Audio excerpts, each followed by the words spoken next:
Good afternoon, everybody. My name is Donna Feazell, and I'm your host of The Edge on ICU Radio, your source for news and entertainment. You can also find us on television, channel 182 on Charter Communications and Abundant Television, found on Roku, Apple TV, and Amazon Fire.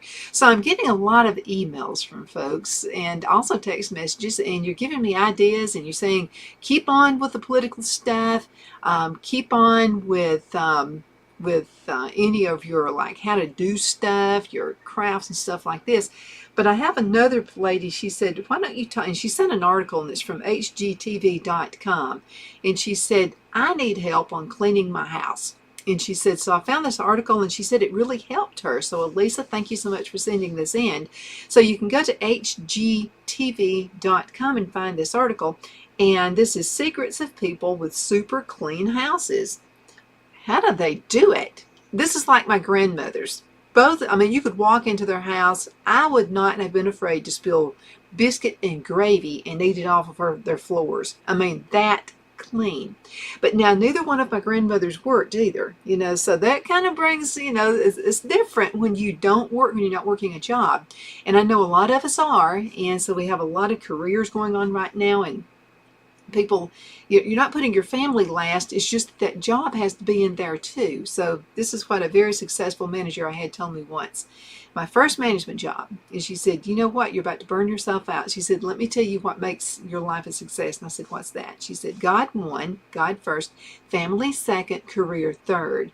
So you got to have that career rocking and rolling, but then you got to put the family in there too. Okay, the family comes above the job. So let's talk about this. And I thought this was a really good article. So thanks, Alyssa, for sending this. We all have that friend whose house is always impossibly clean. How do they do it? So you ever wondered how they do it? And here's a way to find out. We asked people with spotless homes to spill their best tips and tricks for tidying up. Turns out the key to keeping a consistently clean house is staying on top of chores a little bit at a time, rather than attempting to clean the entire house all at once. And we all do that. So try tackling small tasks like wiping down counters, starting a load of laundry, or putting away stray items. And when you have a few minutes to spare, you'd be surprised at how clean you can clean the house in just 5 minutes, 10 minutes, or even 15 minutes. So it's just keeping those smaller things done ahead of time. And I've been making a practice of doing that as well.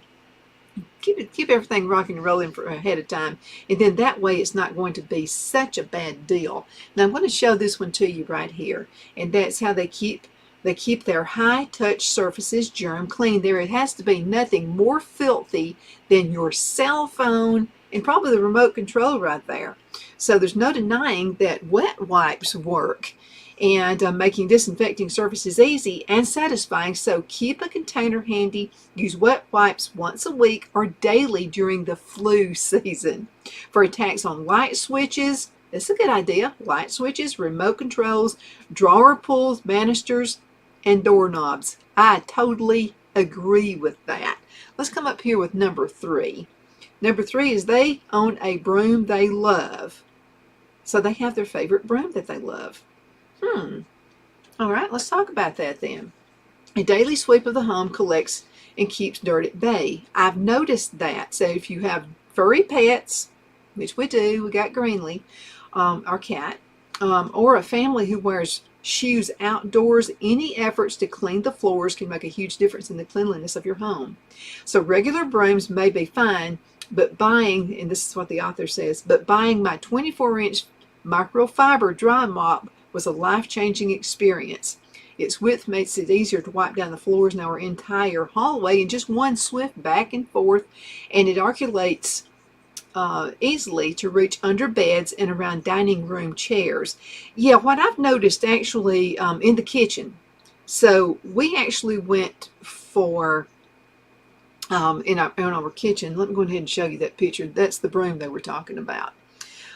So in the kitchen and in the bathroom, so we redid the bathroom, and so our bathroom countertop looks almost like a dresser, and with 2 sinks in it and then drawers. The only thing I don't like about it is dirt and dust and everything gets under that. Okay, so it's not just like sweeping. You've got to get something, and I love microfiber. Microfibers is it as far as I'm concerned. And so that's, I do like that, just like they say in this article right here. And yeah, and that's the remote control. But there's the microfiber right there. Yeah, I totally get it. Okay, now we skipped over one, and it's that they take off their shoes. Y'all come back now, you hear? We say that here in the South. So cleaning and removing your shoes when you enter the home and requesting guests to do the same thing not only reduces the amount of actual dirt that you track into the house, it also limits your exposure to the other stuff you walk through. So a comfortable, livable home starts with clean floors, and floors paced with dirty shoes require extra. Yeah, they do. When you think about that, I mean, that is absolutely true. And that's what we do. And so we usually hardly ever walk through the front door. I mean, that's rare. We always go through the back. And so I have a couple of things set up on the deck back there. First of all, we have shoes that are only worn outside. We do not wear them anywhere else. And it's because we live on a farm with 38 acres. And when it rains, we have that sandy soil, and it's like quicksand. I mean, it's just, it's all over everything. So we have an area where we take our shoes off outside, but that's not where I stop. We also have this, it's kind of like this little plastic grassy thing. And so we wipe our feet off there as well. And then once we get inside, there's another place where you can wipe your feet off. And really, the author of that really knew what they were talking about. Let's go ahead and look at this one right here. They clean while they cook. I've always done this. As a matter of fact, when I would hire people, I would ask them, okay, do you cook? If they said yes, I would say, now when you cook, do you clean up your dishes as you're cooking, or do you wait until after? The ones that got the job were always the ones who said, I clean up while I'm cooking. Instead of just standing there stirring a pot, which you need to be aware of your pots and pans and that kind of thing. But that's absolutely true. And because this person is going to be much more efficient in my business. By the way, Mr. and Mrs. Employer, that's a good question to ask, okay? Now, forget what you heard about leaving dishes to soak in the sink. I don't like doing that. First of all, they're harder to wash, and I hardly ever use my dishwasher. The only time I ever use it, because it's just the two of us, the only time I use it is when I'm canning, and I want my jars to be spick and span and dirt-free. So I put those through that cycle 2 times just to make sure. So by cleaning up while you cook, even if that means giving cutting boards and saucepans a quick rinse, you'll break down food particles easily, and you'll minimize the mess. True. That is one hack that always works. Now let's talk about this one right here. And they put their appliances away. There's just something about, I like my appliances being put away. There's just something about all the appliances up on the counter. It just makes it, I don't know, it just doesn't look as neat. We're not saying that your coffee, now the coffee maker sits up on the counter, by the way. That thing's not going anywhere. We're saying, though, that your coffee maker doesn't need to be accompanied by the blender, the slow cooker, and the toaster. All having these appliances next to each other will make your kitchen look cluttered, and it leaves little room for meal prep. So consider tucking them out of sight after you're done using them. And I do. Now, again, the coffee maker, that stays up on the counter. The only thing I have out on the countertops are my canisters where I keep the sugar and the flour and the teas and all those things. I have those things out. My toaster, I keep that out. It's one of those emeralds. We're going to have some meal cooking on that one day so you can see what I'm talking about. I got it through Amazon.com, by the way. So that's the only thing that I keep out. And but everything else I keep put up. Now, where there used to be a bathroom, this is the house we bought the farm from my grandparents. But where their bathroom used to be is right by the kitchen.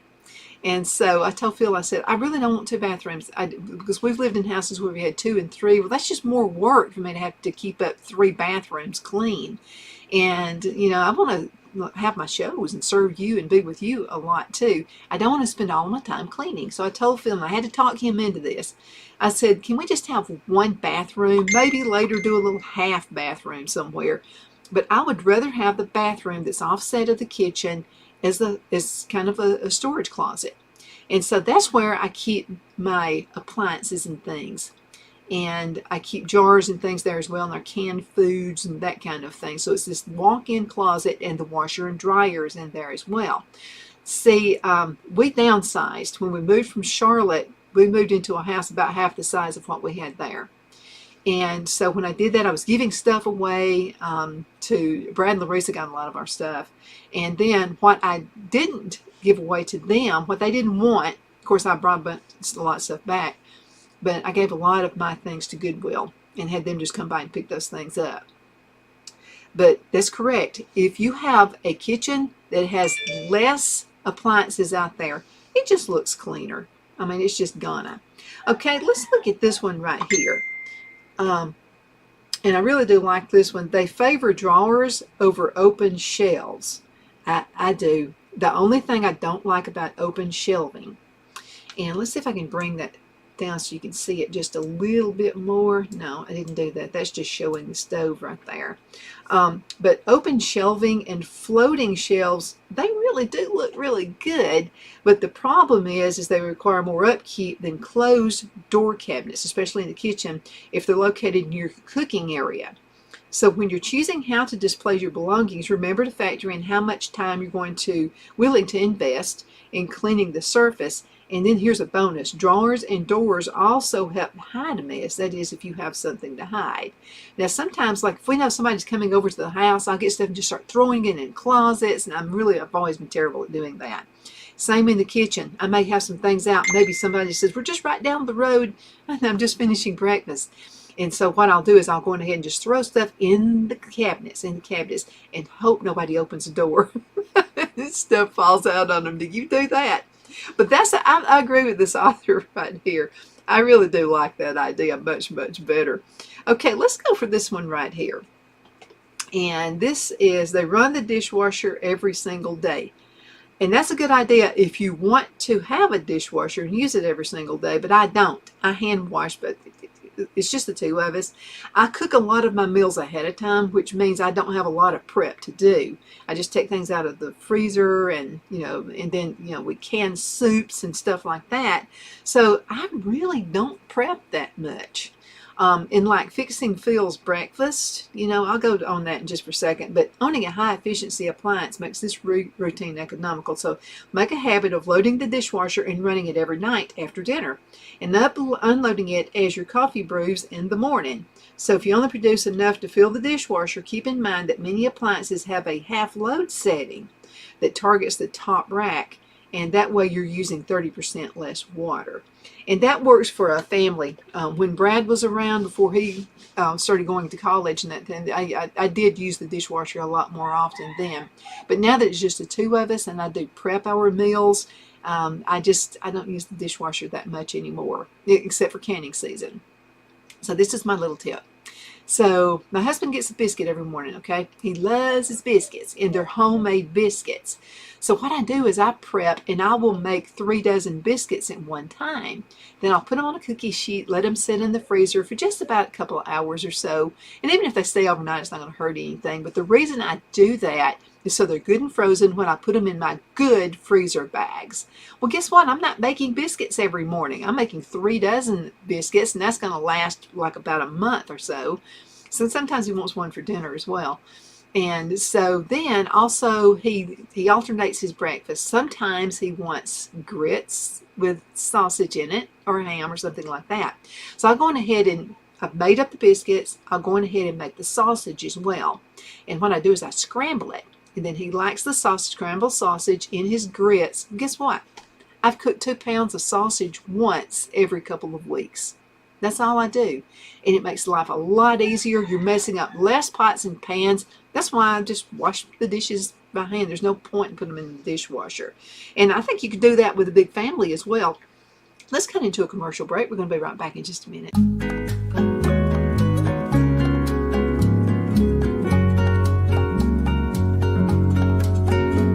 At Lamone's Mexican Restaurant, located in Henniger, Alabama, and voted Best Mexican Restaurant of DeKalb County, Alabama 2020, we're here to serve you with authentic Mexican cuisine. Order easily online by going to lamonsmex.com or call 256-657-3999 to place your order.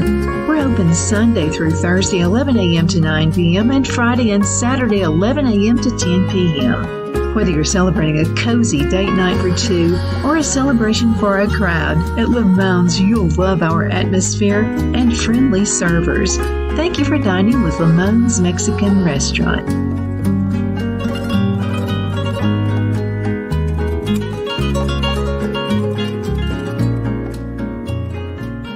Let Rhonda at Rhonda's Elite Tax LLC take the burden off you for all your tax needs. I know because Rhonda has been taking care of my business since 2013. I feel Rhonda works for me because she knows the direct questions to ask to better benefit my unique business in order for me to get back the biggest refund possible.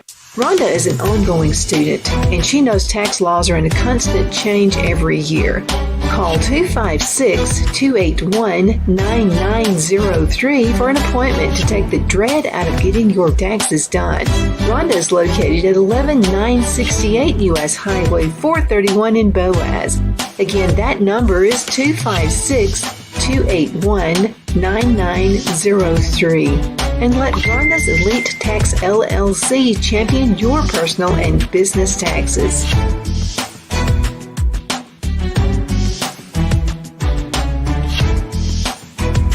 At Liberty Bank, we're all about community, whether it's to help with a charity fundraiser or help families in need. Toys at Christmas or a local football team, we're here for you. You see, we realize the importance of family. Sometimes it's to build a new home or necessary home repairs. We're here for you. If you like the feel of a small town bank with all the conveniences of a big city bank, we're here to serve you. You will find us at any of our convenient locations in DeKalb, Marshall, Etowah, and Blount counties in North Alabama. You can call and speak with any of our friendly staff at 256-659-2175 or check us out on the web at libertybankal.com. And thank you for your support of our community. Member FDIC Equal Housing Lender.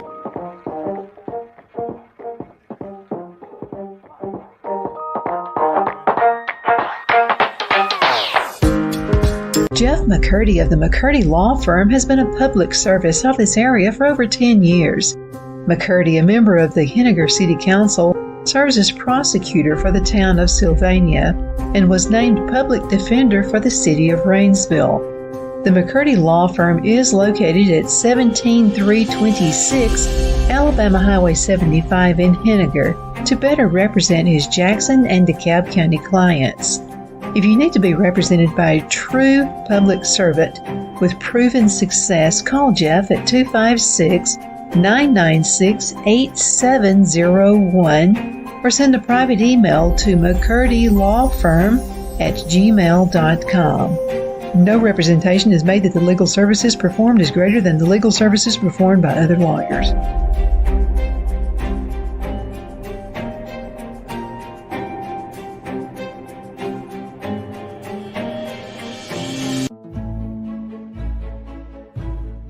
The Hatter Cafe and Country Inn is nestled in the northeast corner of Alabama the Beautiful in the delightful town of Mentone. We're located on top of scenic Lookout Mountain near Little River and DeSoto State Park and located only 5 minutes from shopping and restaurants. There is also a nearby community walking path and golf course. We welcome everyone through the doors and we are committed to outstanding service for all guests. At the Hatter Cafe and Country Inn, we invite people from all walks of life to come and get away from it all, enjoy the open spaces, treetop views, fresh, clean air, and experience Southern hospitality at its finest. We look forward to hosting you. To reserve a special event, or if you would love a special getaway at the Country Inn, you can call us at 256-634-2018.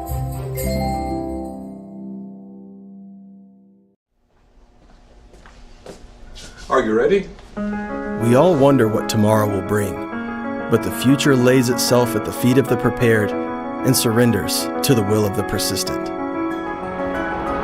It's not easy, but today shapes you so you can shape tomorrow. With Northeast Alabama Community College, when the future asks if you're ready, you can answer. Yes.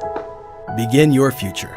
at Northeast Alabama Community Okay, College. we're back. My name is Donna, and I am your host of The Edge on IC Radio, your source for news and entertainment. You can find us on television, channel 182 on Charter Communications and Abundance Television, which is found on Roku, Apple TV, and Amazon Fire. It's always so good to be with you. Oh, don't forget the podcast, netnewsnetwork.net, netnewsnetwork.net. It's always so good to be with you every day. We're talking about keeping the house and everything in order.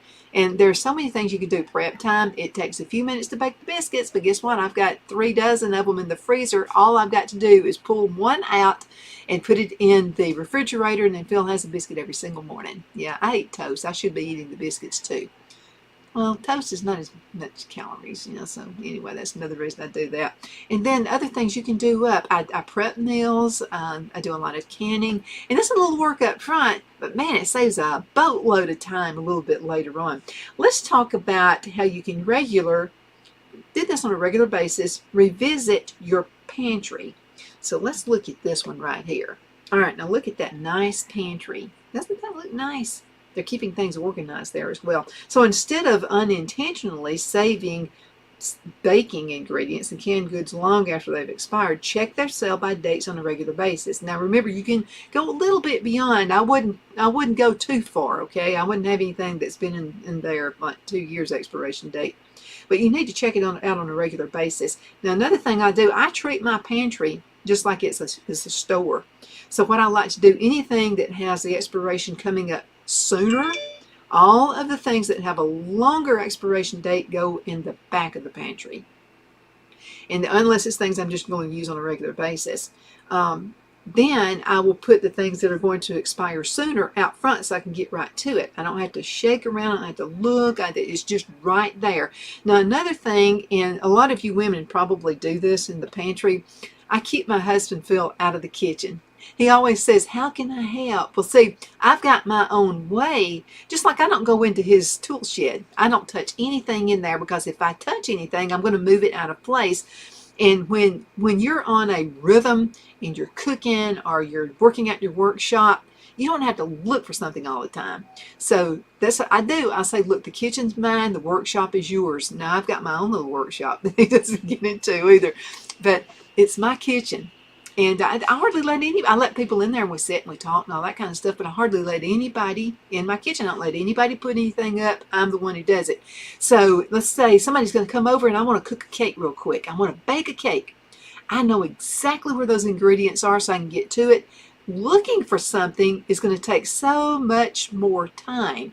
So I know the baking powder, I know right where it is, I know where the plain flour is, I know where the milk powders, I know where everything is. I can get right to it. I can have a cake baked in an hour. It doesn't take that long. I know exactly where the confectionery sugar is, so if I want to make the cocoa cake, chocolate cake, I can get to that real quick. Butter, I keep that in a particular place in the refrigerator. I know exactly where it is. So Phil stays away from my kitchen, okay? He says, I can't figure out your crazy plan anyway. So anyway, but he does know where the dishes stay, so I'll let him put dishes up. But as far as my ingredients and things like that, I have a place and I know exactly where they are and I can get right to it. Because again, you have to search for things. And that's why they say revisit the pantry. Because if you're constantly having to look over things, it just takes up more time. So a weekly sweep of your pantry will not only remind you which items you still have in stock, but they'll also help you get rid of anything that could potentially make you sick. So I don't want you sick. I want to keep you around for a long time. Okay, let's talk about this one. If they clean anything before bed, it's the kitchen counters. Agree to that right there. So, but I'm going to show you this one. Is this the one? Yeah, there we go. All right, so if they clean anything before bed, it's the kitchen counters. So there's nothing like waking up to a clean kitchen in the morning. Load the dishwasher, scrub down the sink, and make sure the countertops themselves get a complete wipe down. But that way they're free of grease, germs, and crumbs. I mean, it's just going to happen. We got life going on there, right? I remember watching shows back in the 1960s, and it was the like Donna Reed show. I used to like to watch that. Well, she was running around with a clean dress all the time. Looked like she just got back from church.